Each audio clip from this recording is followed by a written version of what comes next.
Reclaiming Timeless Ways, another episode underway. Mike Traster, Simon Fuller. Happy to have you along with us today. And Mike, another topic has been a brewing in your mind. It made it to the notepad. Now it's going to make it to the YouTube channel.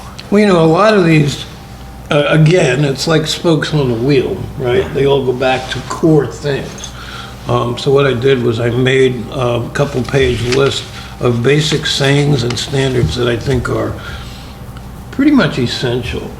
And when you miss these things within yourself, or you are dealing with somebody else who's missing them, it's like hitting a big pothole. Yeah. You know? So one is about honesty. The first one, and that is lying is not just stating an overt untruth. It's also misleading, omitting, overstating.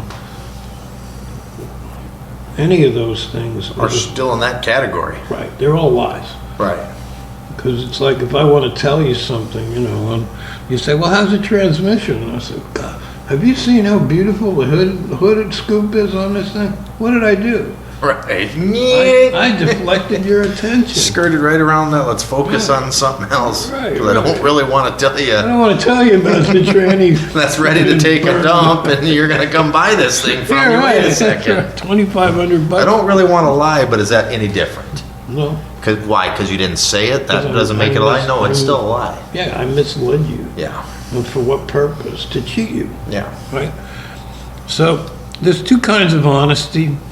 So like, you see this happen all the time. Somebody has a friend and they've always admired their friend because they are just absolutely straight up man or woman when it comes to business. Sure. But they can't deal with them personally. Sure. They're difficult. And it's kind of like there's something a little squirrely about their communications. It's not, you can't take a hold of it. It's not solid. So what I came up with was a statement that there's two kinds of honesty. One I called transactional honesty. And so if you give me an extra quarter in my change, I give it back to you. So Right. I'm transactionally honest. That doesn't necessarily mean anything about whether or not I'm relationally honest, Sure. right? So two kinds of honesty, transactional, relational. And you can't assume because you're one that you're also automatically the other. You have to Sure. observe that. So that would be number two. You are not your potential, you are what you do. Yeah. Like, wow, Billy Bob over there, boy, he would be such a great guy if he wasn't a drunk. Yeah. But he's drunk. Yeah. He is a drunk. Yeah. So that's what he is. So potential is like, it's wonderful fiction.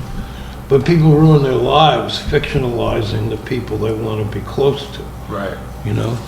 So that would be another one. In all things, little bits add up. We've been talking about that. And it's so true. Yeah. Yeah. Discipline without shaming or crushing spirit, Yeah. right? So you think like we're both parents, right? Right. Of course, my kid is large and on his own, and, you know. You've been through most of that stage. I'm in that stage. Yeah. So the thing is, you know, and you might be appropriately angry, but even then you have to be in control of yourself when you're disciplining. Boy, you can do a lot of damage if you don't really study that one and really think about it. Right. So shame the behavior, don't shame the being. Right. Absolutely. Right. Absolutely. And do not compete with your student. Yeah. Ooh. Boy, I imagine, I can think of a body art that I learned. It was about 2,000 hours of training, and the bozo that ran the school was always telling us how perfect he was, and then making displays of how much he exceeded the quality of the students around him, which, as it turned out, he didn't.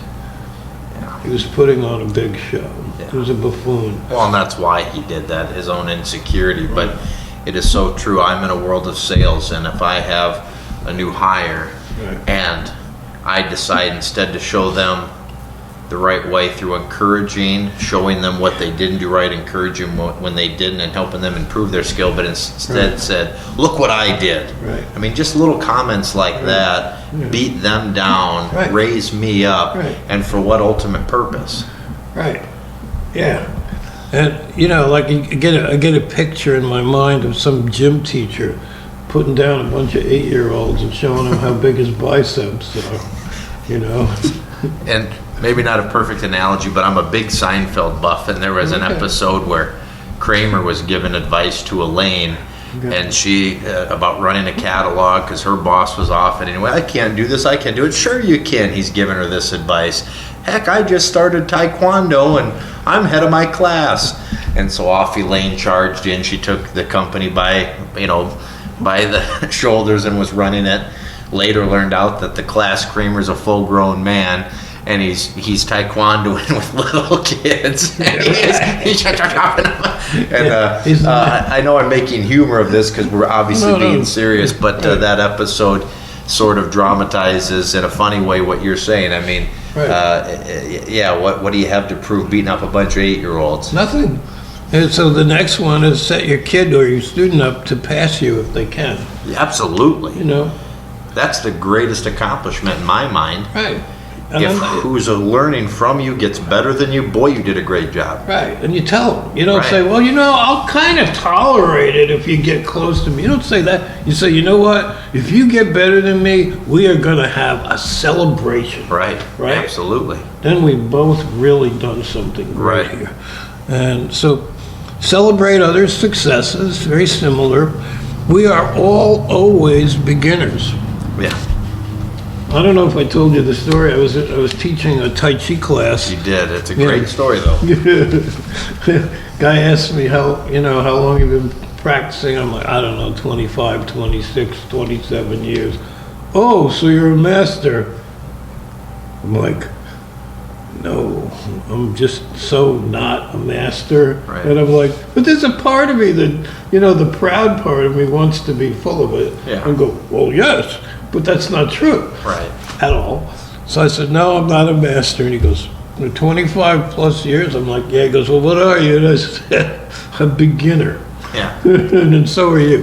that's right. Right. And so that frustrated him, but that was okay. We are always beginners, middle path. Not too much, not too little. Whatever.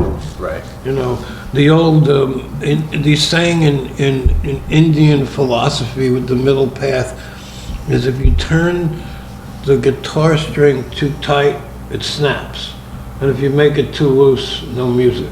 Right. Middle path. True friendship takes time. Yeah. It's very simple.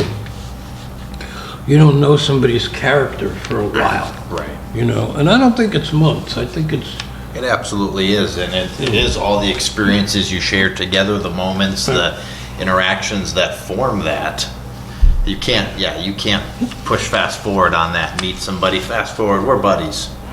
Right. You're beginning. Right. We're back to we're beginning. right. But starting a friendship, but yeah. So you see people that are in failed relationships, and you say, well, what happened? They say they changed. And I remember listening to that and listening to it and going, what's wrong with that? And I finally came up with this. Generally speaking, they didn't change. They became more visible. Sure. So, if somebody's a con artist, probably they were a con artist. It was just hidden. Right. Or abuser, whatever. Make very clear agreements. And the next one is business agreements. These two are linked. Business agreements require clear written statements. Yeah, agreed. What you do and don't do. Yeah. What you give and what you get. And what you can expect from me and what you can't. And one of the sub-clauses that's not in any agreement is, Simon can work for me this weekend. He's a nice guy. Yeah. And that kind of stuff, right? Which is merely me taking advantage. Yeah. I've been in both situations, and certainly when it's written and identified, it's always more beneficial for everybody. Right. Yeah, Always. You cut it off before it happens. It's like a speed bump, you know? Yeah. Substance, not form. So, you really want to know what's on the inside of somebody, Sure. not how dapper their attire is. Right. Because attire ultimately is a costume. Right. I think in one of the books written by Carlos Castaneda years ago, where he was being trained by some mystic down in the hills of Mexico, the guy described outward form as what he called controlled folly. You know, so it was like, ooh, that's interesting. Vocabulary is not competence, Right. right? So like you could go to see some guy to get the frame of your truck welded, and he might be a brilliant metallurgist, but he might suck as a welder, Sure. right? And he can just spout off all this terminology to you about the chemical structure of steel and not know how to join two pieces of steel together. Or on the flip side, he might not be able to communicate very well at all, but be the best at his trade. Yes, You know. absolutely. Yeah, right. He might just talk like some old card player in the back of the bar. But he's as good as they come in that trade, you know. He's solid, Right. rock solid. God is concerned with the inside of your cup, Yeah. right? So I guess it's self-explanatory. Sure. But it's so important. And I think we spend so much of our lives feeling shamed by people who are parading around the outside of their cup, Yeah. you know? Yeah. What do you do when nobody's looking? How do you act? What decisions do you make? I was talking to my son the other day, and we were talking about some right or wrongs, and it wasn't even related to him. I forget even how he brought it up, but kind of explained to him, if there was a test there with all the answers next to you, nobody's in the room, do you look at it and use that? Only every other one, right? Yeah, I mean, and so how do you act, and what is on the inside of your cup? What's at your core? Not when people are watching you, but when nobody is at all. Right. Anyway. And the next one, and so you can see how these kind of relate to one another. It's a sort of a continuum. When things go bad, loyalty is often proclaimed. So there's a saying in that book that I was so, fond of, the Tao, and that is when the country is in peril or the kingdom is in peril, loyal ministers appear. Loyal. Right? They show up. They crawl out of the woodwork Sure. to promote not the kingdom, themselves, Yeah. right? So when things go bad, loyalty is often proclaimed. Never count other people's money. Right. It's theirs. Yeah. It's not mine. Friends respect your time. So what's a good indicator that somebody is a good friend? They respect your time. Yeah. Because you're built out of time. What's an indicator that maybe they're not a good friend? Yeah. Your time is of optional importance Sure. to them. Faith is not a show. Yeah. It's a relationship, And I don't know, I think everybody's faith grows. It's a challenge and a test for everyone. Sure it is. We don't have a smooth ride, none of us do, I think some of the weakest people I've ever met was the people who never had an unlucky thing happen to them. Well, I could see that being a true statement. Yeah. You don't know love unless you felt hate. You don't know good unless you've dealt with bad. If you haven't had to overcome any obstacles, Right. what's your gauge? What's your measuring stick? Right. Or, even like a athlete that never lost. Right. Ooh, boy, they're brittle, Yeah. because when they lose, their world can collapse. Sure. Absolutely. Saying always and never is generally untrue. I was going to say always. But generally, I caught myself. For clarification, ask, Can you repeat that so I am clear on what you mean? Yeah. Ask. Say, you know what?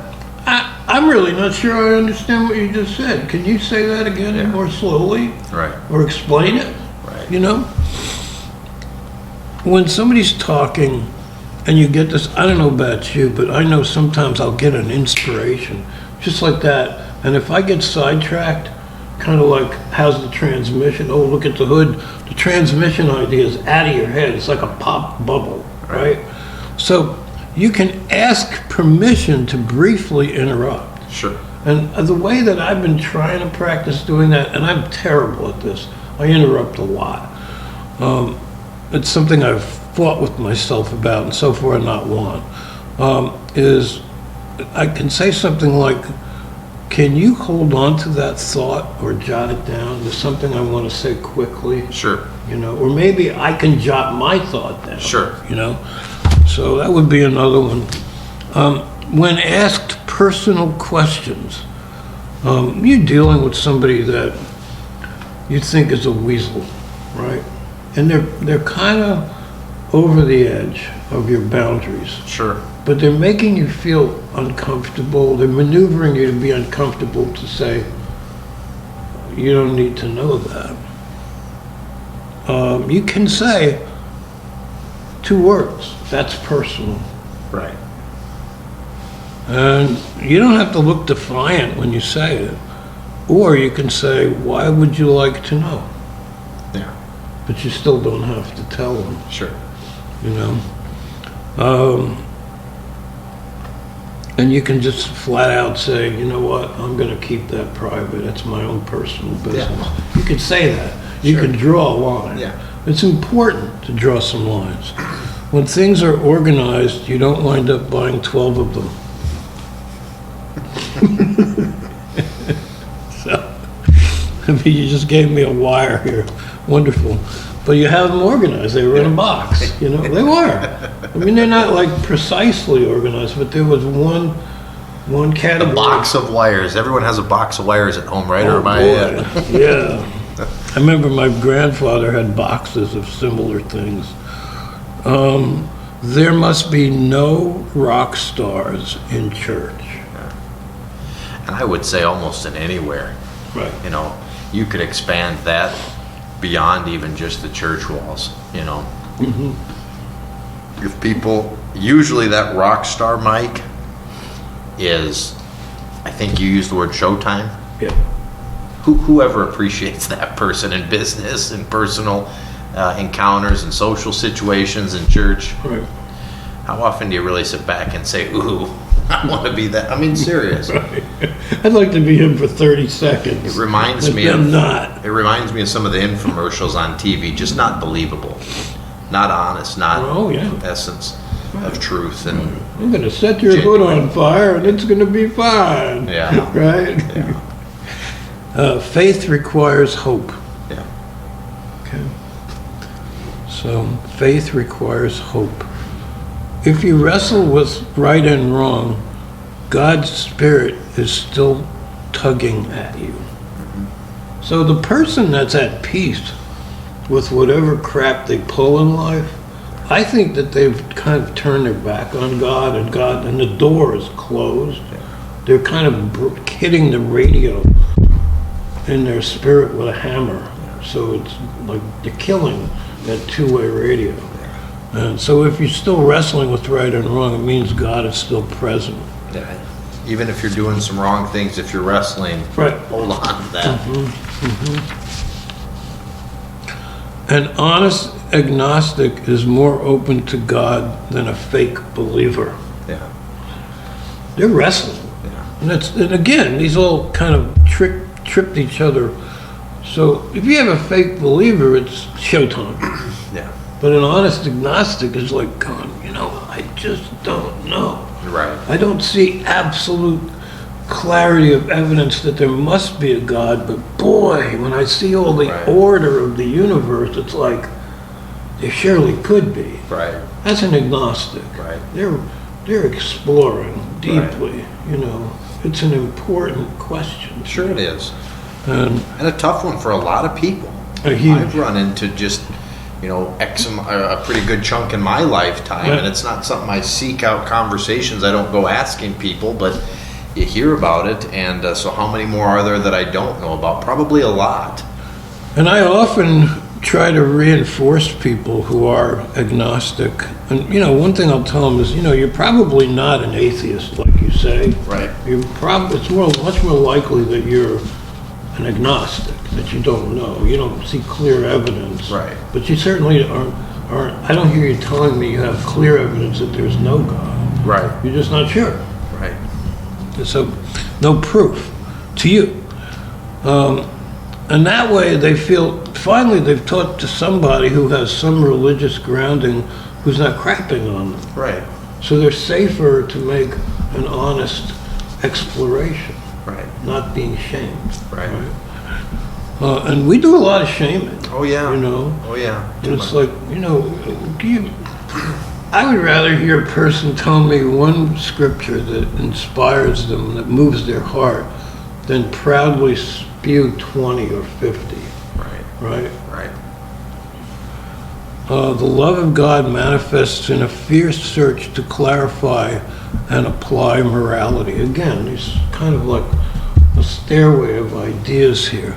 The love of God manifests in a fierce search to clarify and apply morality. Share scripture briefly, never show it off, Yeah. So, what is it? 1 John, in the beginning was the Word, and the Word was with God, and the Word was God. And I tell people, I said, if you just sit there and think about that, that will blow you off your bar stool. And it's Right. like, whoa, yeah, that's immense. Yeah. Can we play with that? Yeah. Money is not medicine. So if you're sad and you go out and you blow $1,000, you're not happy. You're still sad with $1,000 worth of crap. That's right. And $1,000 hole. Yeah, with $1,000 less. Yeah. No. And you know what is, we kind of chuckle, but you know how truly often that happens, and maybe it's not on stuff. It could be on. We use money as a way to temporarily, or we feel temporarily heal or fill that void. But boy, it typically only makes things worse. And Way worse. but way you see that a lot, especially in American culture, as we're consumers and we're kind of trained that way. You do see that. Right. Right. Try to halt that. I mean, I've even been guilty before. Yeah. Have. Or if you have a budget, let's say you budget, you know what, it makes me happy to get a new pen, or a cheap watch that I like, or whatever makes you happy. And so you have a budget for a little bit of kindness to self. Right. So if say you can budget $62 a month or whatever it happens to be. Right. It's not some outrageous amount. Right. Where you're not being flagrantly wasteful, you're being kind to yourself. Make it a reward for an accomplishment versus filling a void of bad making a rash decision. Yeah, and it's not self-medicating. Right. Right. So know your wants from your needs. And that would be the last one on this list that obviously could go on. Yeah. Just some things, Mike, that you live by. It kind of stems off of the last show, was on some books and those that have inspired you in life or had some meaning to you, treasures, you referred to them. Now we've got some sayings and thoughts that you keep grounded in your core of who you are. And really the essence, a lot of the essence of the show comes from those core thoughts, and just sharing those. If just like the books, one or two become a treasure or mean something to you in this moment for whatever reason, you're just kind of sharing some raw Mike. We'll call this raw Mike. That's really what it is, Mike. Just some things for you. So we appreciate you sharing those, because you had to be a little bit open and vulnerable as to who you are to share that. So we appreciate that in the show. Thank you. So we appreciate you joining us and for yet another episode, and hope to see you again for Reclaiming Timeless Ways. Have a great day.